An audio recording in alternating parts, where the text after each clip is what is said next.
ഇത്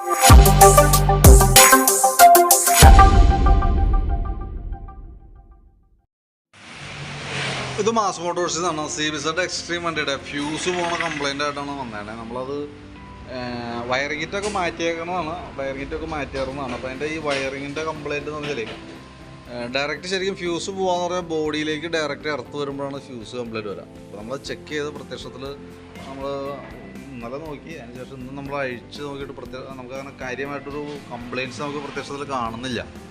ആകെ കൂടി നമുക്ക് ഇപ്പോൾ ശരിക്കും ബോഡി എർത്ത് ആവുന്ന ഒരു കണ്ടീഷനിലുള്ളൊരു മേജറായിട്ടുള്ളൊരു പ്രോബ്ലം ഒന്നും കാണുന്നില്ല ഇതിനകത്ത് നമുക്ക്.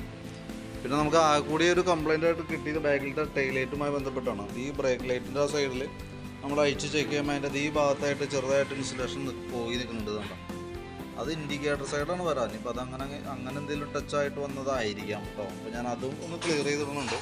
ഞാൻ ഡീറ്റെയിൽ ആയിട്ട് അഴിച്ച് ചെക്ക് ചെയ്തിരുന്നു. ഫ്രണ്ട് ഭാഗത്തായാലും ഈ പറഞ്ഞ രീതിയിൽ ബാക്ക് സൈഡ് ആ വയറിങ് നമുക്ക് പുതിയ വയറിങ് കിടക്കണേ.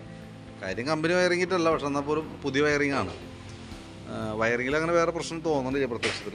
ബോഡി ആ ഓരോ പാർട്സുകൾ, അതായത് ഇപ്പോൾ ഇൻഡിക്കേറ്ററിൻ്റെ ഒക്കെ ആയാലും അങ്ങനെ ഓരോ ഭാഗങ്ങളായിട്ട് നമ്മൾ ചെക്ക് ചെയ്ത് നോക്കുമ്പോഴും ഒരു പറയത്തക്ക ഒരു കംപ്ലയിൻറ്റ് നമുക്ക് അതിനകത്ത് കിട്ടുന്നില്ല. ആ കൂടി ഉള്ളതാണ് നമുക്ക് ഈ ബ്രേക്ക് ലൈറ്റിലേക്ക് വരുന്ന ഈ കണക്ഷനിൽ. അത് ഇൻഡിക്കേറ്ററിൻ്റെ ലെഫ്റ്റ് ബാക്കിലത്തെ ഇൻഡിക്കേറ്ററിൻ്റെ ഭാഗത്താണ് ആ പ്രോബ്ലം കാണിച്ചത് കേട്ടോ. അപ്പോൾ അതൊന്ന് സോൾവ് ചെയ്തിടാം. അതാണ് നമുക്കൊരു കംപ്ലയിൻ്റ് ആയിട്ട് തോന്നുന്നുള്ളൂ. വേറെ പ്രത്യക്ഷത്തിലൊന്നും കാണുന്നില്ല കേട്ടോ. കാരണം പരമാവധി നമ്മൾ ട്രൈ ചെയ്ത് നോക്കുന്നുണ്ട്, എവിടെയെങ്കിലും ഉണ്ടെങ്കിൽ ക്ലിയർ ആവാൻ വേണ്ടിയിട്ടാണ്. നമുക്ക് ശ്രദ്ധയിൽ പെടുന്നില്ല, തന്നെയല്ല കൂടിയുള്ള ശ്രദ്ധയിൽ പെടുന്നില്ല എന്നല്ല, ഈ തവണ നമ്മൾ ഫുള്ളായിട്ട് അഴിച്ചു നോക്കി. കാരണം റിപ്പീറ്റ് കംപ്ലയിൻറ്റ് വന്നതുകൊണ്ട് തന്നെ രണ്ടാമത് ഫുള്ളായിട്ട് അഴിച്ചതിന് ശേഷമാണ് നമ്മൾ ചെക്ക് ചെയ്തത്. അഴിച്ചു നോക്കുമ്പോൾ കൂടി നമുക്ക് കിട്ടുന്നൊരു പ്രശ്നം ആ ഒരു ഇത് മാത്രമാണ് കാണിക്കുന്നത് കേട്ടോ. അപ്പോൾ അത് ഞാൻ നോക്കി ക്ലിയർ ചെയ്തിടുന്നുണ്ട്.